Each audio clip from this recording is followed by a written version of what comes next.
What do you say, guys? Got a great episode of the MLB Baseball Scout podcast today. Tim Wilkin, former Cubs scouting director, and one of the guys he worked with, Tim Kissner, is our guest on the show today. Really interesting guy. When he was with the Cubs, he was the West Coast cross-checker and helped Tim and the Cubs get Javi Baez, Albert Almora Jr., and some other players. Spent time with the Philadelphia Phillies, also with the Seattle Mariners. He's most notably known for signing Julio Rodriquez, but also a part of signing Travis Deneau, Kyle Kendrick, Vance Worley. I mean, the list goes on and on. He's got a really great resume, Rolodex of players that he was a part of. Guillermo Heredia, Novi Marte. So a lot of guys with the Seattle Mariners, but spent time with Seattle, the Mets, the Phillies, and, of course, with the Cubs. But what's interesting about Tim, other than he's a great scout and is going to tell us some stories about what it was like when he was on the beat, is that he's on another beat now. He left scouting a few years ago and is a state trooper in Alaska, and that's where Tim was from. Tim was a baseball player in Alaska, ended up playing in junior college, finished up his college career as a player at Oregon State for the Beavers, of course, part of that big tradition, and is a great interview and guest on our show today. So make sure that you like and subscribe. Thanks for hanging out with us on the Cubs Baseball Scout podcast. And let's get this thing going. And I say Cubs, really just the MLB Baseball Scout podcast.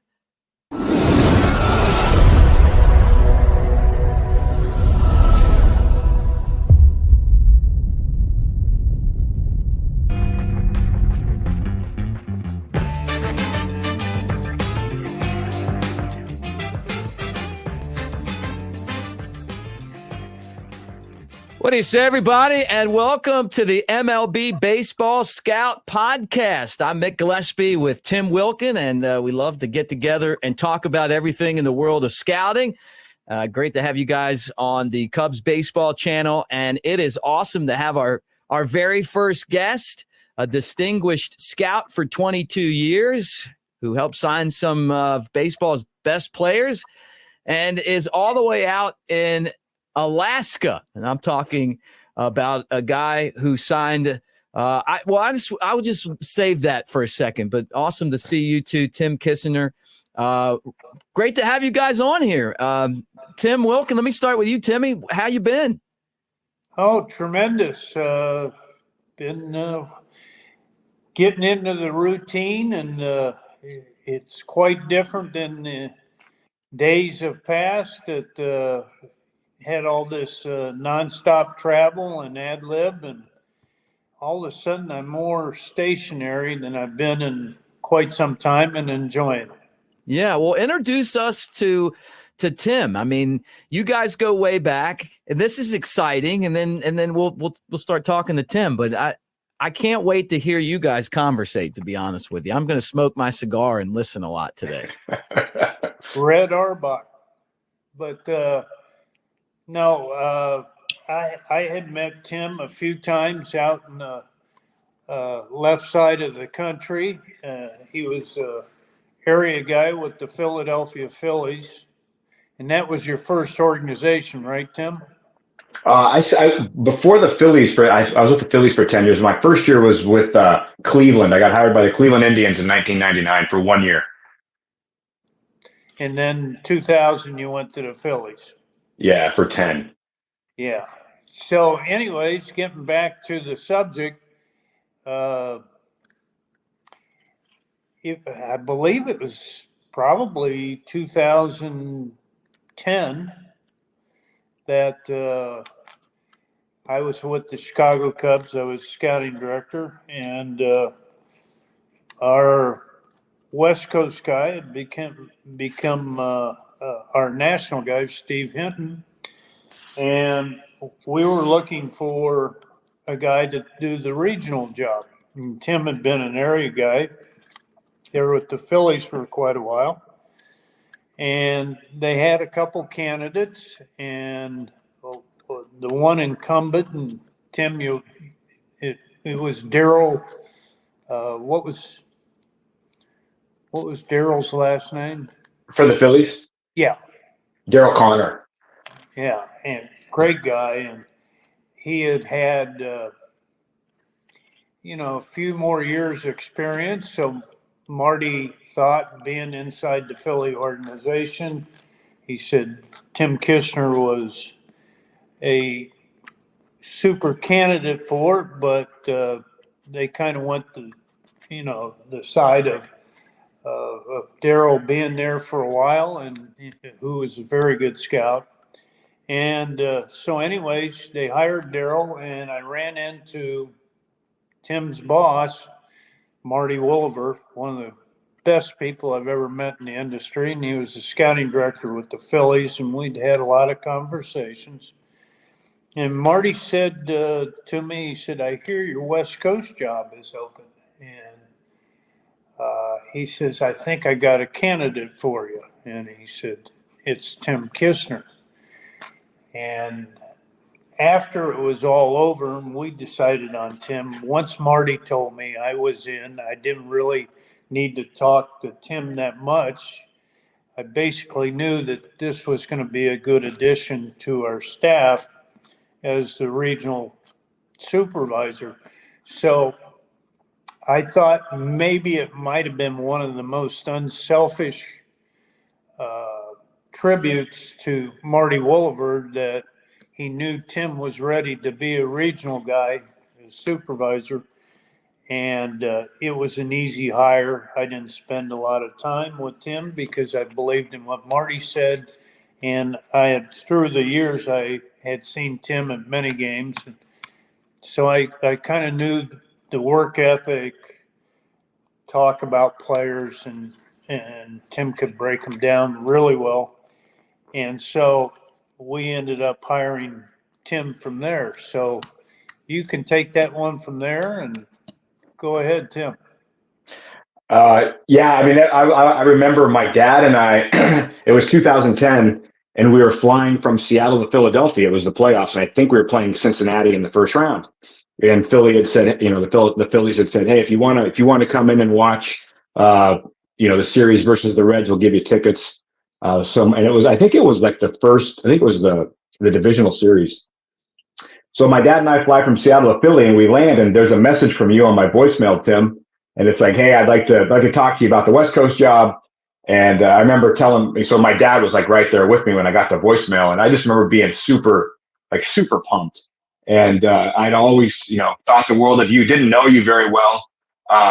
But it always, really looked up to the way you scouted and the way you treated people. And that was the series that, ironically, Roy Halladay threw a no-hitter in the playoffs against the Cincinnati Reds. Oh, wow. And my dad and I were there to watch it. It was an unbelievable experience to be in Philly, knowing that, there's a chance you're going to be leaving the organization, and it's a place that you've been for 10 years and won a World Series and had some really, really cool experiences. And then to get to watch Roy throw that no-hitter in the playoffs and, kind of celebrate that with my dad, but then also be knowing that, like, hey, next week there's a chance that, I'm no longer going to be a Philly anymore. So I think I really soaked up that last trip to Philadelphia with my dad, which is a pretty special experience. Yeah, and ironically, you guys both have a Roy Halladay experience, right? Tim, you helped draft him, and then you got a chance to see him, and I'm sure you guys see a lot of those parallels. So hold on to that thought. But Tim, just give me your thoughts on what it was like your time with the Cubs, and then we're going to kind of talk about Roy Halladay after that. But just your time with the Cubs and working with Timmy over there. Here I go from being an area scout for like 11 years, and I move and I change organizations, and now I'm the West Coast guy, and I have five very, very veteran scouts that are area scouts. And at the time, I think they were all like at least 20 years older than I was. Steve Fuller, Denny Henderson, Ricky Schroeder, Al Geddes, and I know I'm missing one. Gosh darn it, I'm missing somebody. But so all of a sudden you inherit this like extreme amount of wealth and knowledge and veteran scouts who have been scouting a whole heck of a lot longer than you have. Oh, and I'm sorry, Steve McFarland. I can't believe I forgot Steve McFarland in the Four Corners. I know his son. Yeah, Jamie, right? Yeah. And so, you get the opportunity all of a sudden to supervise 4 or 5 extremely veteran scouts. And it was a challenge for me because I thought I knew how I wanted to do things, but I learned real quick. You have to, just like a good coach, like you can't, in my opinion, you can't coach or teach everybody the same way. Everybody learns and does things differently. And your job as a leader is to figure out which ways work best for different folks. And, what worked with me and Steve McFarland maybe didn't work with me and Ricky Schroeder as a way for me to, kind of help, manage them. So I learned real quickly that I had to, for me to be successful, I had to lean on these guys and figure out the best way to, to help them be successful. And it was a tremendous experience. I loved my 2 years in Chicago. Not only with Timmy, who was hugely beneficial for my development because I had always kind of done things one way. Marty Woolover and Mike Arbuckle and Jimmy Fergosi Jr., who we lost a couple years ago, and Billy Moore, they had raised me in one way, and one way is to scout, and Timmy had his own way, and so to be exposed to additional ways to look at things, to think about things. It only makes you better as a scout yourself. So, Ron Tostenson was there, who's a very good friend of mine. Sammy Hughes is one of my better friends in the game of baseball. And I just really feel lucky to have those 2 years in Chicago. What about Daddy Hughes, Gary? Did you like hanging out with him? Yeah, Gary is an amazing man, and I really always enjoyed speaking with him at the ballpark. We had few internal issues that Gary had to step in and help me with some personnel things, and just the level of caring that Gary had for the people that he worked with was unbelievable. And I got to spend some time with Gary and like the annual Reno trip, which is a scouts trip in Reno, Nevada, and I always loved his perspective, and then just like honestly, like how caring he was. Like he genuinely cared about everybody that he worked with, and it wasn't an act or anything like that. Like the man was extremely giving of his time, and I miss him a lot, and I feel very fortunate to have had a relationship with him. I think we all loved him. I go to Key West now every year because since he passed, I don't get my Key West Christmas cards. Well, really, right. After Christmas, did everybody get those here? I know I did. And so last year I went down and it was for him. And then I'm like, well, you know what? I probably need to keep honoring him. I'm going at the end of the month. But tell me this, Tim, you talk about the different philosophies on scouting, like kind of what you learned from Timmy and the stuff that he taught you and the way that you knew it before. If you're talking to other scouts and you're saying, hey, here's one philosophy and here's another, kind of give us the nuts and bolts of it, because I know that a lot of people love to hear the way that you guys think, because they're trying to, maybe they're in the business or they want to be in the business and they want to kind of get that perspective.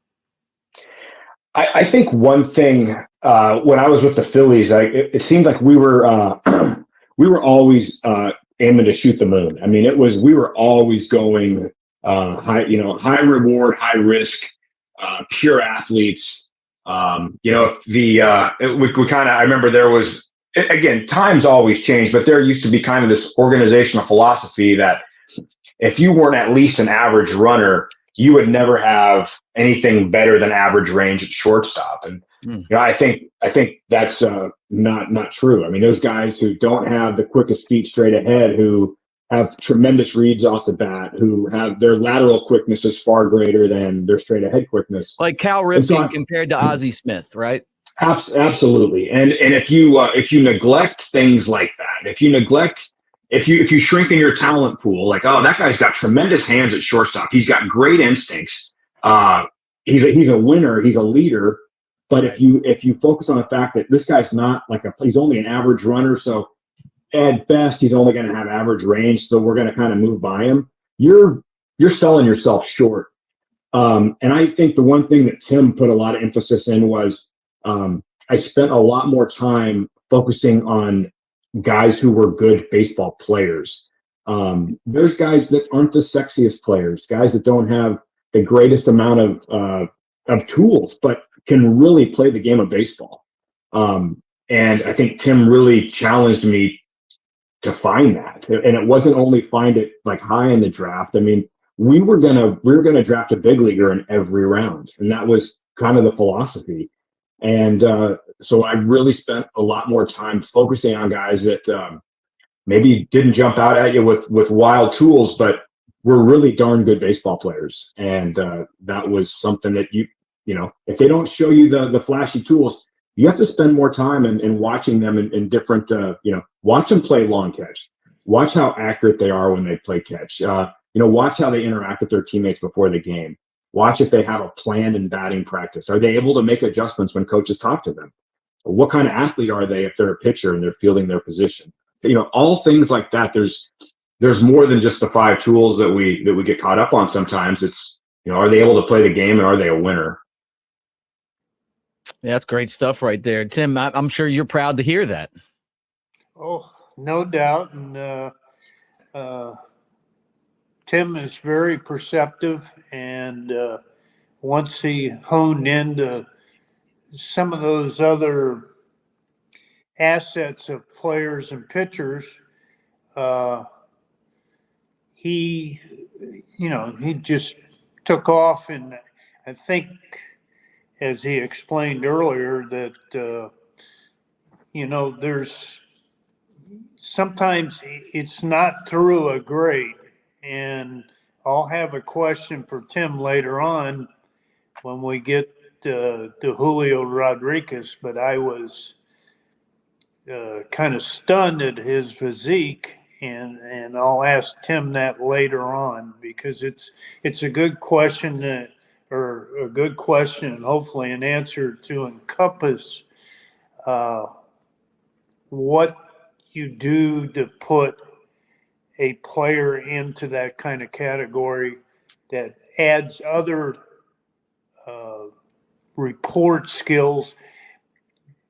Those always aren't the case. And getting back to the baseball player, I think that's huge. And anyways, we'll go to that a little bit later. Yeah, well, tell us about Roy Halladay. And I want to hear you guys kind of have the Roy Halladay conversation, because, obviously a guy that was a Hall of Famer, one of the great pitchers. Tim, I know you were part of the group in Toronto that drafted him and scouted him and everything. And then, Tim got the opportunity to see him when he was with the Phillies as a finished product. Yeah, he was. I got to see him. He went to, I think it was Arvada, or maybe Arvada West High School in Colorado. And the one thing you could see right away, he's very athletic. And anyways, so the biggest thing on Roy, not only was he a great competitor, and he had those 2 main pitches, the fastball and the knuckle curve, but he was a much better athlete than a lot of scouts possibly that didn't give him credit for it. And I'll just tell you a quick story on Roy. So he's the signing scout for Roy Halladay was a man named Buzz Campbell. Him and Chris Borges together were the main scouts on Roy Halladay. But Buzz was kind of Roy's mentor from his early years till he was in high school. And Buzz was a pitching coach, amateur-wise, for many years. and Roy and him, forged a friendship for many years. In fact, when Roy got to the big leagues, he Roy bought a oh gosh, I'm trying to think, but the thing with the big screen and stuff that you would pull in all the channels, Like a satellite. A satellite dish. Thank you. That's what I was looking for. It was tripping over my lips. But anyway, so Roy bought him one when he got to the big leagues and wanted Roy to watch all of his starts. But Buzz went to Roy, I believe it was after his junior year, and wanted to build more stamina on him and encouraged Roy to run for the cross-country team his senior year in high school. Well, Roy finished third in the state in Colorado in cross-country his senior year. And his durability and his work, and he was such a beast out on the mound, and his stamina was unbelievable, and probably had the most complete games of anyone in the last 30 years. Yeah, he was great. It's a different game now, guys, and yeah, because you don't see pitchers throw complete games anymore. And I'll put Tim back up and ask you. I mean, when you're scouting, did you start to notice a difference towards the end of your tenure scouting where you're not trying to get people that can throw a complete game? I mean, how did they adjust to the fact that we have like 6-inning starts now? I think one of the things that, especially like at the high school level, when you're scouting, is it went from watching a pitcher compete and try and win a game and watch how they can work through adversity and see what happens when they have a lot of traffic on the bases, and how do they adjust to, how are they going to change the way they pitch when there's bases loaded and nobody out? Are they able to dig deep? Dallas Green used to always say, like, does he have nuts? Does he have big nuts? I want to know what kind of competitor he is, right? Right. And the way that things have changed is everything's become like a showcase. Yeah. And instead of seeing if this guy is a winning pitcher and if he can dig deep and pitch through trouble, he's going to go out there and blow it out for 2 innings and then take it to the dugout, and somebody else is going to come out there and blow it out for 2 innings. And we're going to have this nice little showcase. Guys aren't, especially in my opinion, and this is more of the high school level. Guys aren't learning to win. Guys aren't learning to fight through times of adversity on the mound. And everything is about how fast it's coming out of your hand, and how well you can go out there for 2 innings and blow it out. So that became pretty frustrating as a scout, because ultimately, you've seen this guy in very short sample sizes. What happens when he has to throw 4 or 5 innings or 6 innings? Well, you don't know. So I think it's created more risk when you're trying to sign high school pitchers, because very rarely have you seen a guy take the ball and go 7 innings and compete. College baseball is a little different. Guys are starting and taking the ball, but still, like, even in the college, like Division I college baseball, there's way more guys have specific roles. Like, this is our setup guy, this is our closer. Where in the 10, 15 years ago, it was like, here's your starter, he's going to go as long as you possibly can, and hopefully we never go into the bullpen.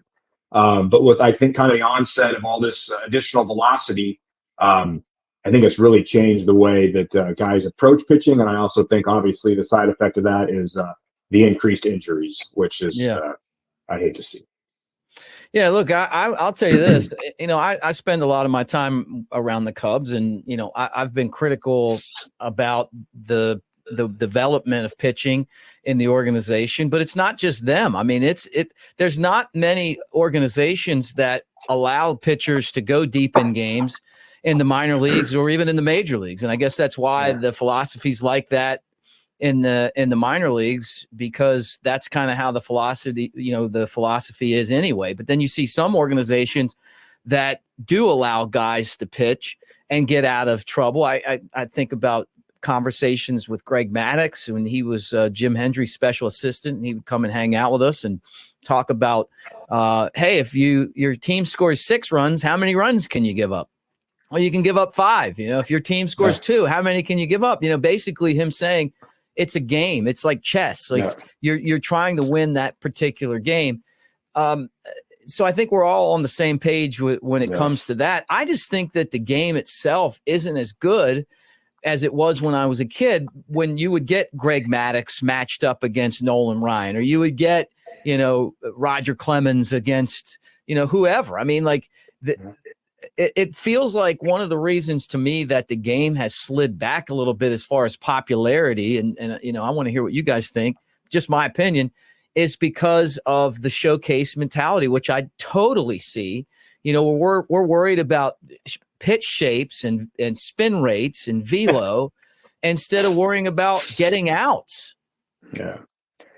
I went to, I'm not going to say which club it was, but I went to instructional league in the fall of 2021. And I was able to, as a scout, get in. It was another organization. I'm able to kind of get down and watch their bullpen, watch their side sessions.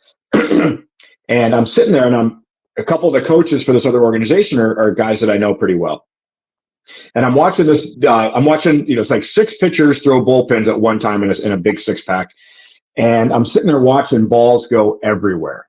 And it honestly looks like a movie set with the amount of technology that's set up. It's kind of ridiculous. And as I'm sitting there watching these guys throw bullpens, what I know, this is a bullpen where you're getting your work in, and there's guys aren't throwing strikes. And I remember asking, there's a couple coaches that I'm with that had pitched in the big leagues. I never pitched in the big leagues or anything close to that. And I'm asking these guys, like, hey, from the time you were 17 on and you threw a bullpen, what was the percentage of strikes that you would throw in any given bullpen? And they're like, pretty good question. Yeah, probably 80%, unless I was like specifically working on like one thing, like just trying to get my change up to do something different or whatever. But when I went to the bullpen, I'll bet you it was 80% strikes. And so we sat there for like the next 5 minutes watching 6 professional pitchers throw bullpens at one time. And literally, I would say it was probably 30 to 40% strikes. And all guys were doing was trying to spin it as hard as they possibly could, or create some new shape, or it was sad to watch, because like what you said is it's the showcase game has made what's coming out of your hand, like the velocity and the measurables, far more important than wins and losses or showing that you know how to compete and win. Yeah, no doubt. Tim, what do you think? Well, I think Tim brought up some very good points. And one of the things, and you see it quite a bit here in the last few years in the big leagues, is how are guys going to get through, and the most generally is 7 innings now. What they can do innings 5, 6, and 7 if they've got out of the schneid pretty good in the first 4 innings, and how they can pitch through adversity and make the pitches that they need to have, excuse me, in those situations. And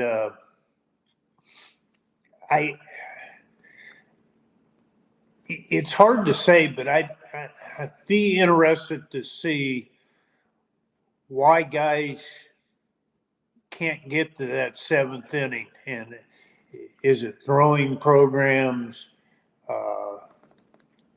And I don't think, and you and I have talked about it on a few of the shows, that guys will get pulled in that 5th inning because they got X amount of pitches, when it can become a learning tool if the game is somewhat close, that pitcher learns how to get through those tougher situations.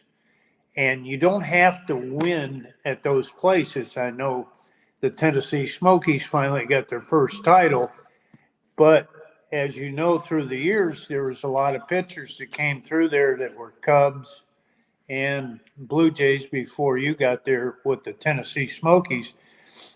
And they kind of let their pitchers pitch through it so they knew what it was going to be like from innings 5 to 7. And it was a learning tool for those guys, and I'm sure they picked up on some things that they could apply later on in AAA and the major leagues. So I think that's the biggest thing today is pitchers, in a lot of cases, have barely touched 5th to 7th innings, so they don't know how basically to get through it. And it's not always with their best stuff, but it's learning how to make a pitch to a certain spot. Tim alluded to it, talking about the sixplex of pitchers that guys aren't learning to make those pitches when they're in a little bit of duress. Yeah, right. Well, the other thing too that's part of this is what's happening, what I see anyway, is that over the course of the season, it takes a toll on the bullpens. You look at the Cubs bullpen last year and how fatigued they were at the end of the season at the major league level. I've seen it in the minor leagues. And when you go back, you're like, hey, if the starter had just gone an inning more here, it would have rested another guy that would have been a little bit fresher, because it's a lot harder to me, guys, and I want to know what your opinion is, but it would seem like it would be a lot harder on my bullpen if I'm having to use those guys to pitch the 6th and the 7th inning, where I'm only covering 2 innings, when instead I'm pulling guys out after 5, and now I got to cover 4. And over the course of a season, I mean, that's going to take its toll on the bullpen pitching. And I mean, like you see all people getting hurt, and I guess that's always been a part of pitching, but it seems like to me, like everybody's got 2 Tommy John surgeries, and you almost have to have a lot more guys ready in your system just because of the tax that you're putting on your relievers. Yeah, I completely agree with that. And I think part of the reason is I see organizations, especially at the big league level, that are putting more of an emphasis on a bullpen as opposed to starting pitching. And the way, let's say, we got 4 legit starters and our 5th is kind of marginal. They're going to go out and spend more money in the bullpen as opposed to going out and getting more starting pitching, because I think ultimately it's cheaper. Starting pitching is extremely expensive, and at the big league level. And I think that organizations are viewing the interchangeable pieces of a bullpen to be way cheaper in the long run. And I see, you can assemble a pool of 10 to 12 guys or 10 to 15 guys that are going to be your big league bullpen. They're going to start the year between AAA and the big leagues.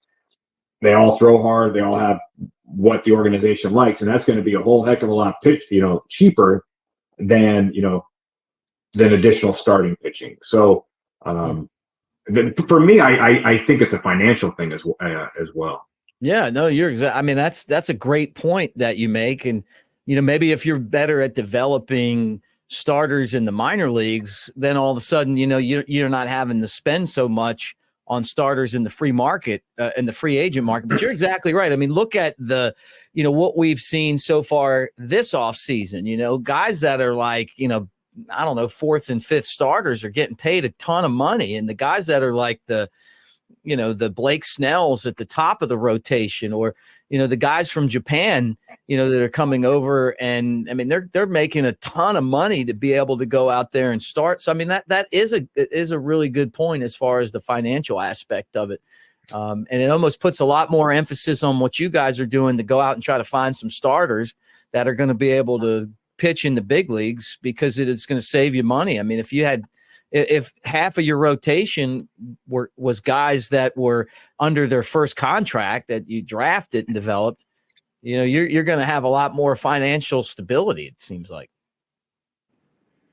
Without a doubt. And one of the things, and I've been doing a lot of number crunching here in the last 3-4 months, is that I think reliever staffs are throwing anywhere from 75 to 130 more innings a year as a unit, which Tim talked about it earlier. And I think a lot of those guys, and I'm not going to say not all of them, but a fair amount of them, their arm actions and deliveries, it's kind of blow and go when they get in, but all of a sudden that stress of what they're doing creates a lot more injuries, and it's a very transient situation now with a lot of those bullpens, and they're scurrying for help because now we're happy with 5 innings as a starter. So now you've got the next 4 innings to take care of, and it really adds up. I think there was one club that had 175 more innings than they had in the last 10 years. Wow. Relieving. So yeah, that's insane. Yeah, I mean, it's unbelievable. And especially with the deliveries and arm actions of a lot of those relievers, those guys are not going to be around for a long period of time. So you're constantly looking for the next reliever because their life expectancy is not going to be that long. Yeah, hey, that's a great point. Tim, you're a police officer now, which is really intriguing when you go from a lifetime of playing baseball. You obviously, I see you've got your Oregon State shirt on. You played baseball there. You grew up in Alaska. You went back home to be a police officer. I've got to hear about that experience. And then how do you use your scouting in baseball to help you, out? Are you out on the streets as a police officer? Like, what's your role in the department? And, how do you use those skills to help you in the day-to-day now?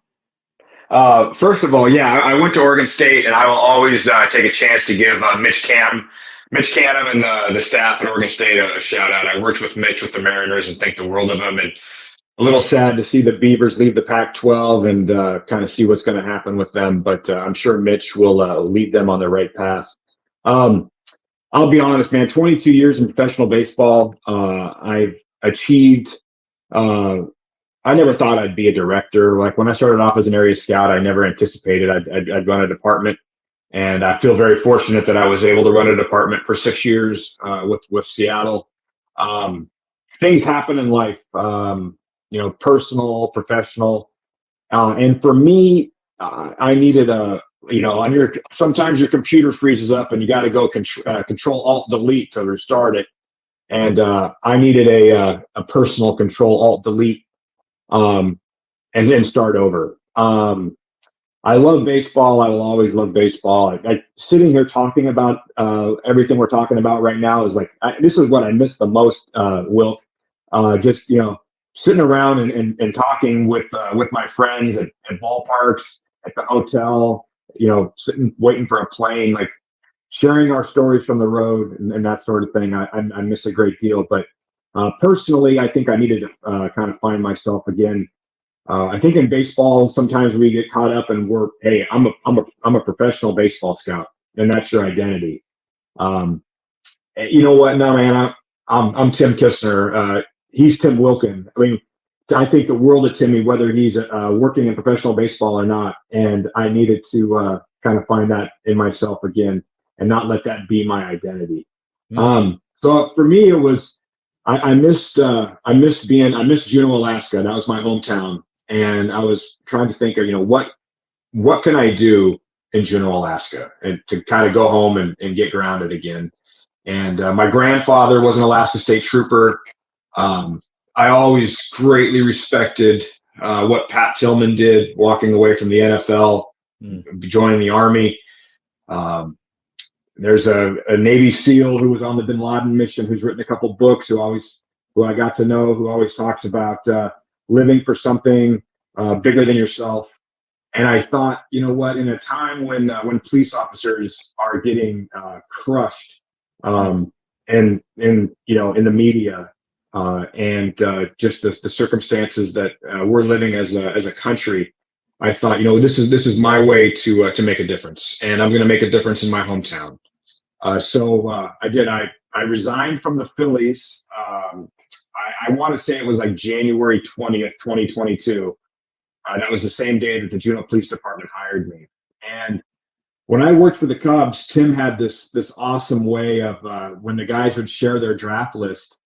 When we're talking about players, usually you talk about the number one player on your list, and then you talk all the way down to the bottom of your list. But by the time you get to the bottom of your list, you're talking about players. Everybody's tired of hearing about all your players. And so Timmy had this awesome thing that we would do, and we would start with the last player on your list. I mean, that might be the last player on your list, but that's still somebody that you have interest in and you want to draft. So we would start at the bottom of our list and we'd talk our way up. So my last day as a Philadelphia Philly, I'm having this like organizational wide conference call, and I started at the bottom of I said, hey guys, I'm gonna do something a little different today. We're on a giant Zoom. I'm gonna start at the bottom of my list and work my way up. And I could see the guys' looks like on the Zoom call, because I don't think any of them had ever worked for the Cubs or worked for Timmy, so they had no idea what I was doing. But everybody just went with it. And I might have thrown in a couple extra F-bombs along the way when I was convicted about somebody. It was no holds barred because I was done. And I finished that Zoom call, organizational wide Zoom call. Called my scouting director, Brian Barber, and said, "Hey man, I appreciate the opportunity over the last couple of years, but I'm making a career change and I'm going to become a police officer." And he wished me the best and said, "Man, more power to you. That's pretty awesome, and be safe, more or less." And I did. Like I said, I always had an interest in law enforcement. Tons of friends that have been cops over the years, and I made the change. That's awesome. And amen, brother, man. I'm with you on all that. So what kind of stuff do you do now? Like, I know there's different roles that you have as a police officer. Like what's your day like? So right now I'm working nights. I'm on the night shift. So I work 6:30 at night to 6:30 in the morning. I'm a patrol officer. So I respond to calls, drive around, enforcing, traffic and speed. And then also when I respond to, whatever calls people might need assistance with.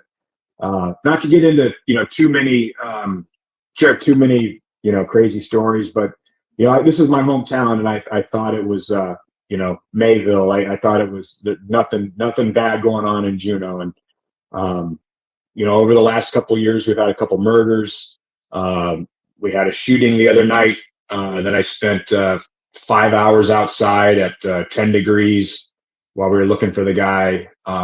So it has its issues. And you get to see, being a police officer, you see another part of a town that you would never have seen elsewise. I've seen things that I would never want my loved ones and family and friends to see. And I kind of take that as like, hey, this is my responsibility, so other people don't have to deal with it, don't have to see it. Yeah, well, we're the reason why we have a great country is because of people like you. So, keep up the good work, and thank you for your service. Definitely. I appreciate that. Yeah, thank you. Let's talk about like all scouts. When we talk about scouting, it comes down to some of the players that you helped sign, and you helped sign, scouted one of the greats in baseball right now, one of the young great players in Julio Rodriquez. I see his jersey sitting behind you. Take us through that experience. What did you see? When were you on him? And Tim, you jump in as he's telling, if there's anything that we missed that we need to ask. But I can't wait to hear this story, because everyone that's watching this knows who Julio Rodriquez is at this point. Well, so I'm not a better scout than anybody else. I think everybody especially in the international world of scouting, knew who Julio was. He wasn't a mystery or anything like that. And I remember I was at home in Seattle, and Eddie Toledo was our Dominican supervisor for the Mariners. And Eddie signed Nelson Cruz, Carlos Gomez, Jose Reyes, like 45 major leaguers, Octavio Dotel, like a huge long list of big leaguers. And Eddie's a tremendous scout. And Eddie's always trying to sign guys for as cheap as possible. I never heard him try to run money up or anything like that. He calls me one day at my home in Seattle, and he is like hyperventilating. And he's normally he's very tranquilo, which is just easy going. And he's like, Tim, I want to give every dollar in our budget. I just saw the player that we're going to give every penny to. And this was probably 2 years before Julio was able to sign. I'm like, yeah, tell me about him. He goes, I was just up in Santiago. How old is that? Sorry, Tim, how old is he at that point? 13? He's 14. He's like 14 and a half. 14 probably. and a half. Okay. All right. And Eddie's like, I want to give him every penny we have, so on and so forth. He starts talking about him. Oh, he's physical and he's got tremendous power, but more so than power, he's a great hitter, and he's got this infectious smile, and he's got instincts, and he's just like he's a total package. And I'm like, man, I can't wait to see him. And I went to at that point in my baseball career, I was spending a week to 10 days a month in the Dominican Republic. Like every month I was there for like a week to 10 days for 6 years. I lived there. And every time I would be there, like I could never see him. Like his Buscone, who was like his trainer, he was always showing him to somebody else. And Julio remained like a ghost to me. And I remember Tom McNamara, he was a special assistant at that point to Jerry DiPoto. Mac saw him, said, Tim, this guy's the real deal. Scott Hunter, who is now the scouting director for the amateur scouting director for the Mariners, had seen him. He calls me up. He's like, Timmy, this guy's the real deal. Tommy Allison saw him. So in addition to Eddie, I mean, I had 3 really veteran scouts whose opinions I trusted see him. I finally get to see Julio like in December of 2016 because he signed on July 2nd, 2017. And it's one day his Buscone lets me have him at the academy, and it is like everything those guys are saying, and he's tremendous. Instincts. We were doing we put him in a practice like with our signed players, and he's doing base running drills. He's going first to third. It's not just a prototypical workout tryout camp where he's showing you power running and throwing. I mean, we're putting him into situations. And he's having success. And I remember at that point, like I would take guys into the outfield. I'd hit fungos, and I'd have on shorts and a t-shirt, and like I would help with practice and stuff. And so I remember taking Julio and like 3 or 4 other outfielders out into center field. We're doing like opposite shoulder drills where they break one way, I throw it over the other shoulder. They have to adjust with the proper footwork and catch it. We're doing, I'm hitting fungos over their head back by the warning track, seeing how they handle like the wall, communication, everything that you would do in a normal practice. We're challenging Julio to do. And he's doing it better than anybody that we have currently signed. Still at this point, like I've only seen him one day, and I'm not ready to commit like millions of dollars. And so I call his Buscone, and I'm like, hey man, let me have him one more day. And he goes, I can't do that. Tomorrow he's going to Cincinnati or wherever he's going. I'm like, man, I really want to see him. I want to make a decision. I fly back to Seattle, and like 2 days later, the agent calls me back up. He's like, hey, you can have him next Tuesday. So literally I was home in Seattle for 5 days, fly back to the Dominican, get him for 1 day. Again, that second day with him, tremendous. He's doing everything you ask. Excuse me. Everything you ask. And I'm like, let's give him a break. He goes and has lunch, and we bring him back out to these the batting cages, and we had this curveball machine set up, set at like 82 miles an hour, and it was a curveball that almost broke like a slider. So it was like Wilken. It was like a Brad Lidge breaking ball. I mean, this thing was nasty, like 82 miles an hour, and it broke straight down.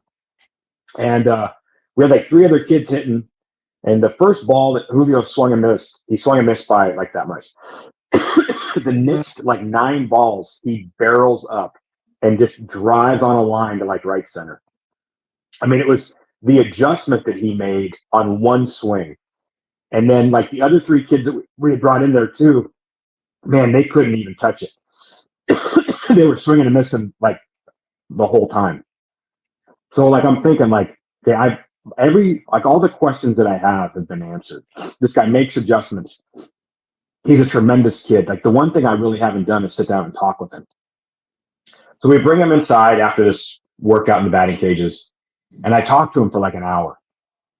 And I'm sitting there and I'm like, man, either this guy is really, really well coached or schooled in what to say, or he's one of the most genuine human beings I've ever been around.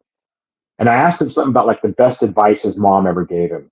And he, man, he didn't speak English at this time, but he understood what I said.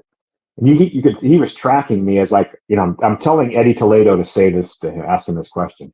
Julio's nodding, like he's tracking what we're saying.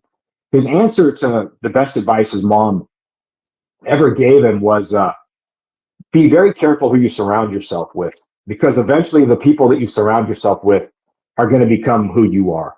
And I'm like, for a 16, a newly 16-year-old kid, it was tremendous wisdom. And I asked somebody to run out and get Cesar Nicholas, Cesar played at Vanderbilt. He's Dominican, was raised in Miami.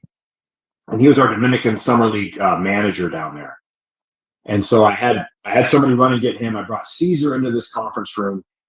And I said, hey, Cesar, I want you to talk to Julio. Ask him more like coaching questions. And I'm going to go out and make a phone call. And I walked out of the conference room and basically told my boss, hey, I'm getting ready to give every penny that we have left in our budget and get this done for July 2nd. And he's like, man, it's your call. Like, you do what you got to do. I support you. And it was nice to have the support, but I also knew that if we didn't agree with Julio, that I'd be making a monumental mistake. So it's almost more pressure to F it up and not get him than it is to notice that he can play and worry about not paying him the money.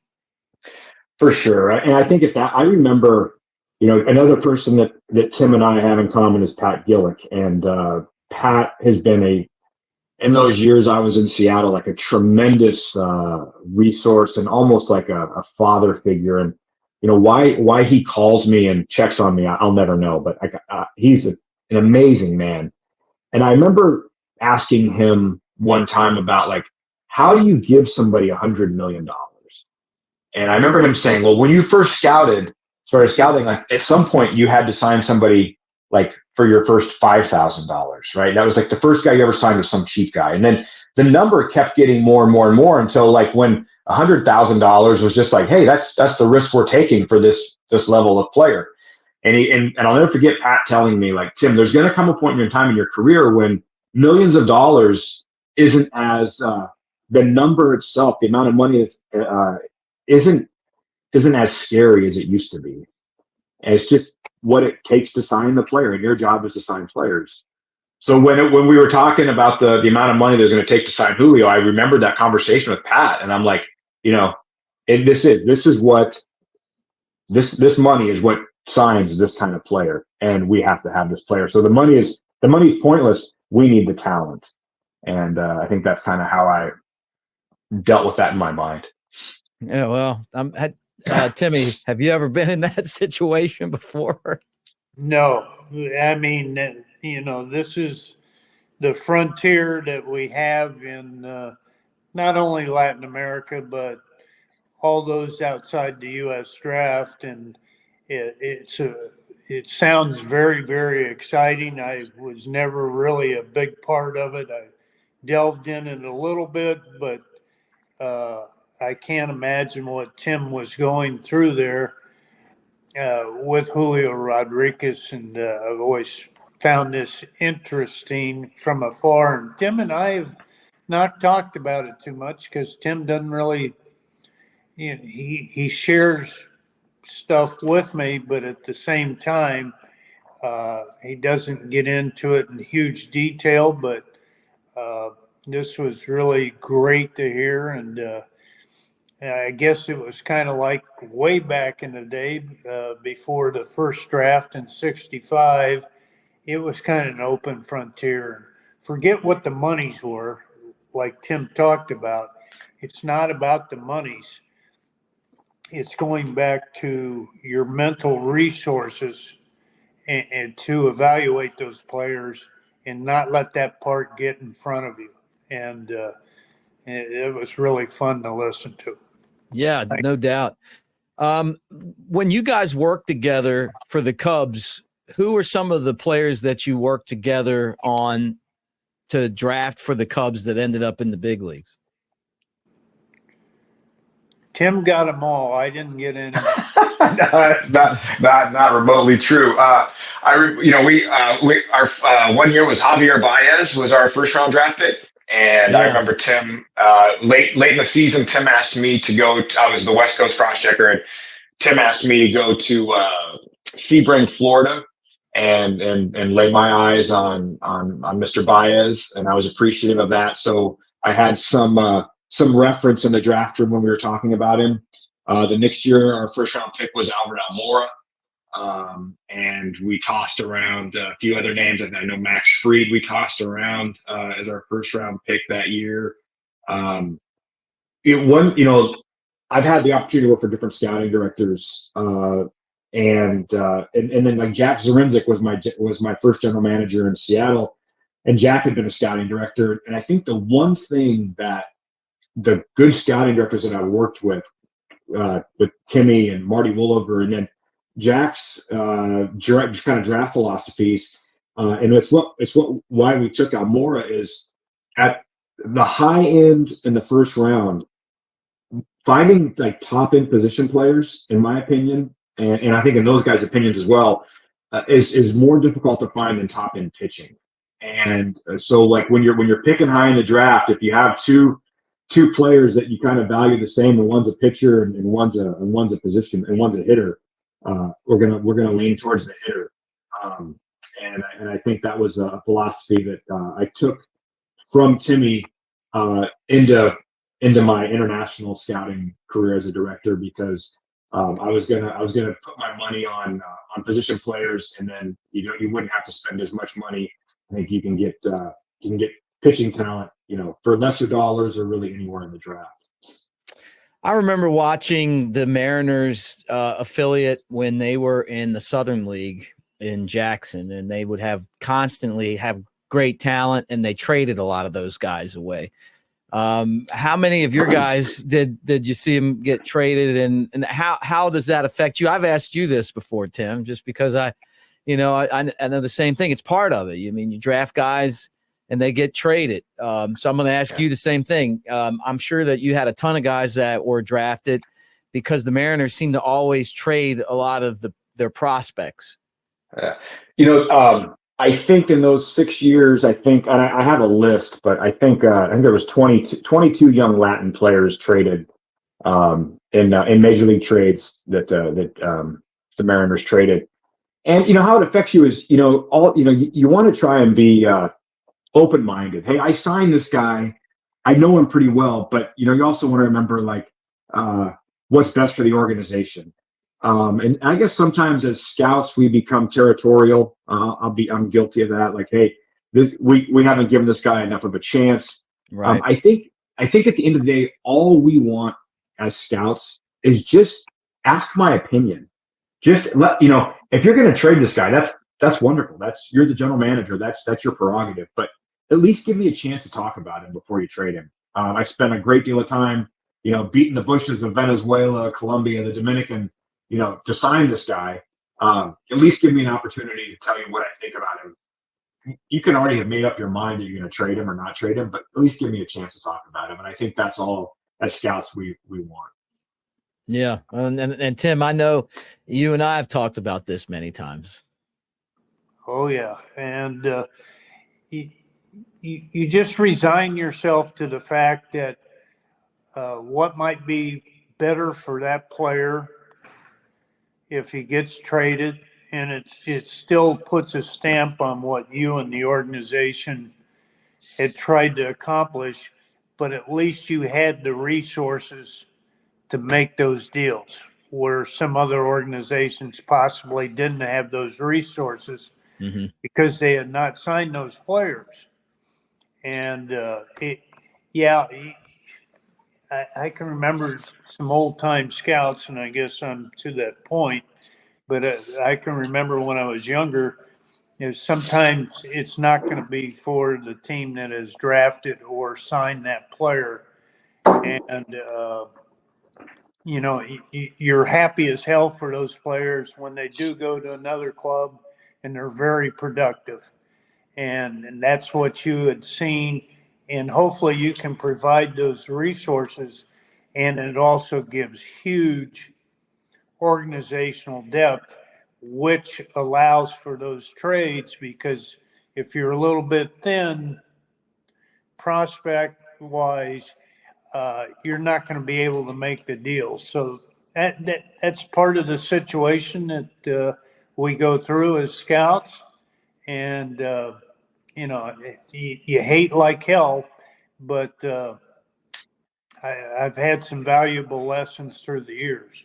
Yeah, no doubt. Cubs made a trade a couple of days ago. They got Michael Bush, who's a superstar in AAA and then has struggled in the big leagues, but has a lot of potential, and he can play third and first and second in the outfield. And a lot of people have been telling me before the Cubs even had him that the Dodgers don't have a spot for him, but they have this guy that's being blocked, and that the Cubs needed to sweep in there and get him. And ironically, it happened, which is crazy. But a lot of the people that watch these shows know the game that well. And I think about Baltimore back in their heyday, and trading guys like Don Baylor just because they didn't have a spot. They were so good at the major league level, and that they had to move guys out because they didn't have room for them. But they were like the Oriole way back then was a machine. And and you're right. I mean, when you have that depth, then that's certainly something that can help you, have success.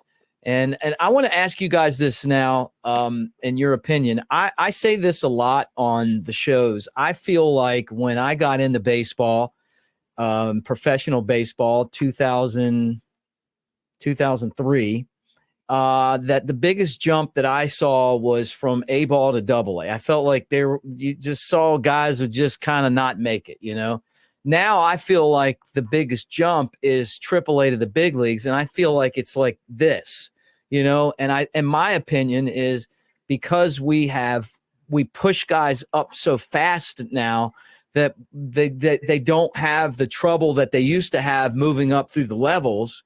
It's kind of watered down. You just don't have those crafty veteran guys that you used to have in Double A and even in AAA. And then they get to the big leagues and struggle. That's my perspective. How do you see it?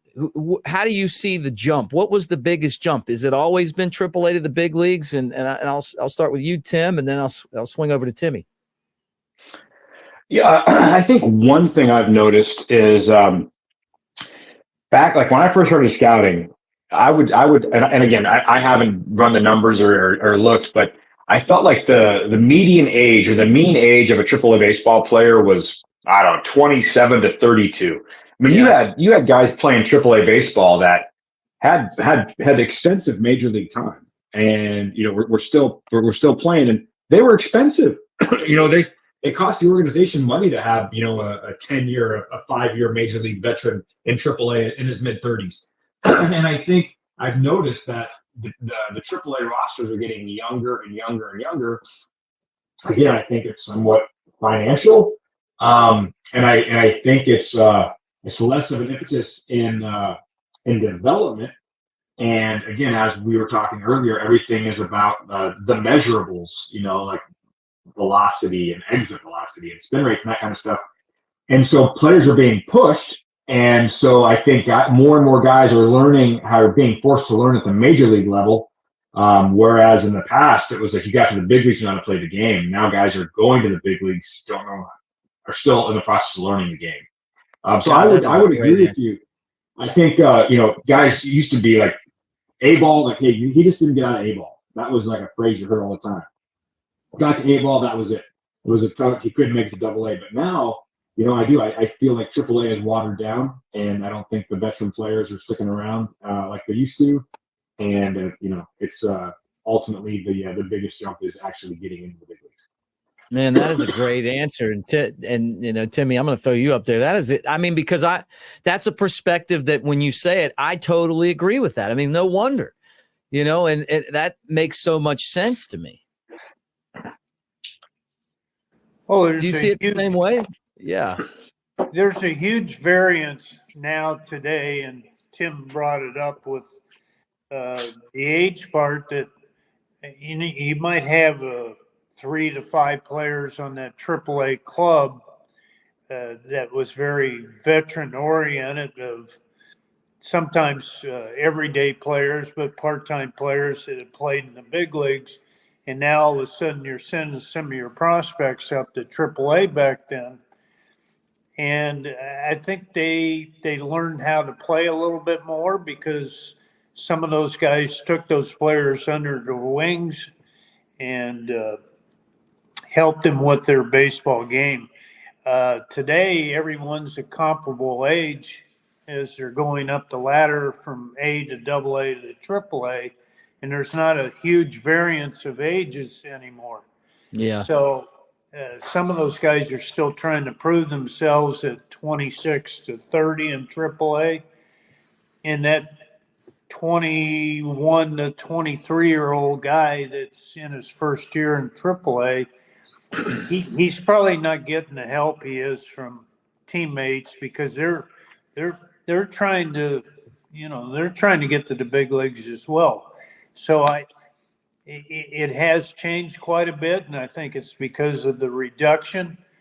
I also think that talent is not supreme like it possibly was 15 to 25 years ago that was ready to enter the big leagues. And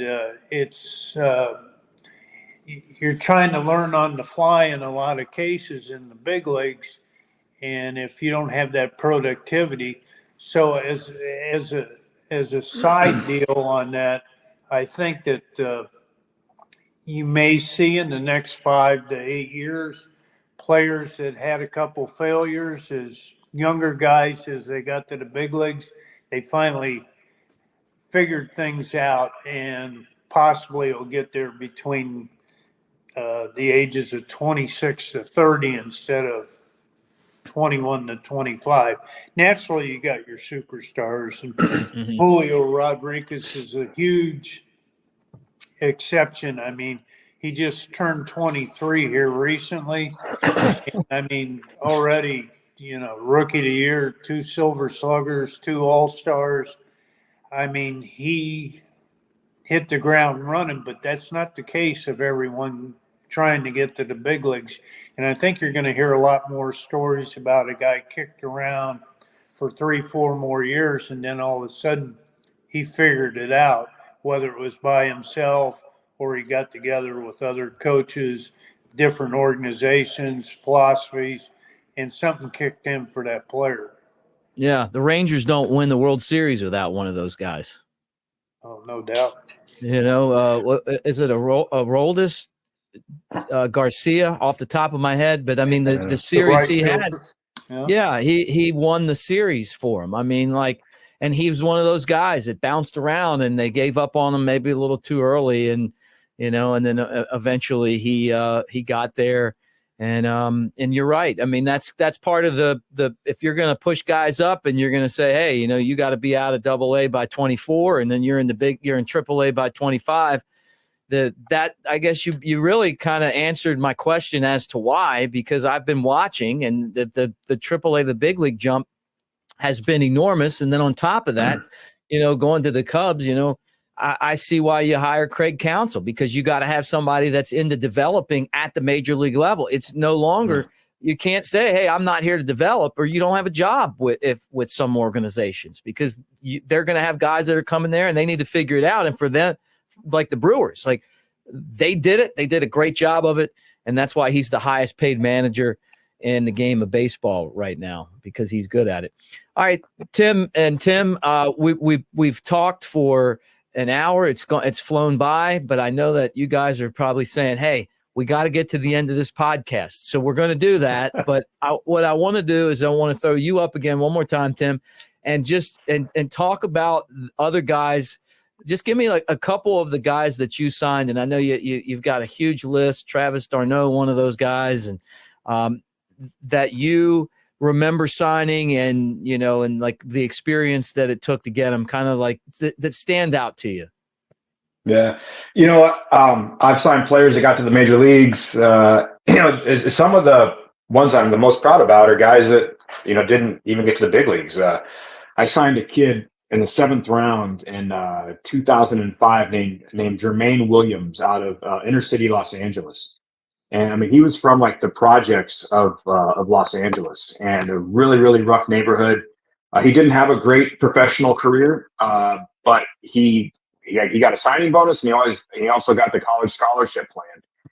And when he was done playing, he used his college scholarship plan, went to junior college, became a fireman, and then he moved his mom and younger brother out of the projects in inner city Los Angeles and moved them to Dallas. And he's a fireman in Dallas now, and his mom, and they got out of a terrible living situation. So, I'm very proud of Jermaine and his success story. I'm very proud of signing like Scott Matheson, later in the draft, a long time ago. I consider Scotty a friend. He ended up playing like 8 or 9 years in Japan and was the closer for the Tokyo Giants. Kyle Kendrick is, pitched for the Phillies for, I think, 9 years. Kyle and I stay in touch. He's a great dude. I really enjoy talking with him, talking about like the ins and outs of pitching. He's one that I'm pretty proud of. A Kyle story. I'm with the Cubbies, and we're having meetings in Dunedin, Tim. And Kyle calls me up. He's with the Phillies, and he just got his first arbitration eligible, 1 year, $2 million or whatever. And he calls me up, and he's like, hey, Kiss, where are you at? I said, I'm in Dunedin, Florida right now. We're having meetings for the Cubs. And he goes, and he lives real close to there. And he goes, hey, I'd like to have lunch with you tomorrow. I got you something. And so I meet him for lunch, and he bought me this watch. It's a Tag Heuer watch. And he said, I want to thank you for the opportunity that you gave me. And I said, Kyle, I just drafted you, man. Like, you're the one that persevered through the minor leagues when, things didn't always go your way. You persevered, and now here you are. But total classy move to buy me a really nice fancy watch that I'd never buy myself. So I'm very, very appreciative of that. I think, the players you signed, Anthony Gose and Vance Worley, the Vanimal, Noel V. Marte. I signed Freddie Peralta with Milwaukee. Luis Rengifo is with the Angels. He's a utility infielder. That was Freddie Peralta and Luis were my two of my first guys that I signed internationally with the Mariners. I'm proud really of what everybody accomplished that I signed. Not everybody's going to get to the big leagues, but I'm very thankful for the interactions that I've had with all those guys along the way. So awesome. Well, man, this was a great conversation. Tim, any final thoughts? And then I'll throw it back over to Tim, and we'll wrap it up. Okay, just a little bit to accent on what you'd said, Mick, about Garcia with Texas. They had another player kind of similar to that, and he's probably the stalwart of their club, was Jonah Heim, who was traded 3 or 4 times before he got to Texas to establish himself, and has become probably one of the more elite catchers in Major League Baseball today. And there's a lot of stories like that. I think we got Heim's 27 or 28 now and been through 3 trades. So, Texas Rangers made some astute pickups the last few years, and you can see why they won the World Championship. Yeah, their first one ever, too, by the way. Exactly. Which is always the goal of what you guys are doing, to win the World Series. Well, Tim, always great to hang out with you, and Tim Kissner. You got to come back and do it again. Great conversation. I got a lot out of this today, and I know the people that are watching did as well. And stay safe on the streets, and when you get back to the mainland and you come down south, make sure you say hi to me, and you get even further south, you can say hi to Timmy. The nation's capital, Dunedin, Florida. Nation's capital, yeah. I greatly appreciate the chat today. That's probably one of the things I miss the most is talking baseball. Timmy, I can't remember the last time we were together, but I'm sure it was probably somewhere in Florida watching a game. It's great to see you, my friend, and I miss you. I miss working with you. And Mick, thank you so much for the opportunity. I had a blast, and I'd love to chat again if you ever want to have me back. Hey, anytime. Tim's talked about you, and I see why now, so this has been a lot of fun, guys. Hey, don't forget that if you're hanging out with us here on the Cubs Baseball channel, to like and subscribe, give us a thumbs up, send comments. I love the comments in the comment section, ideas for shows, topics that you want me and Tim to talk about, and obviously when we have guests on, to ask them as well. And it's hard to believe. I think this is episode 16 for us of the MLB Baseball Scout podcast, Timmy Wilkin. How about that? Shooting for that number 20. Yeah, let's get there. Let's keep working hard. All right, guys. What's that? I said, don't evict me. Yeah, no. Yeah, I just love that you've got good. We made it through the whole show with no internet problem. So, woo! All right, guys, we'll talk to you again soon. Thanks for hanging out.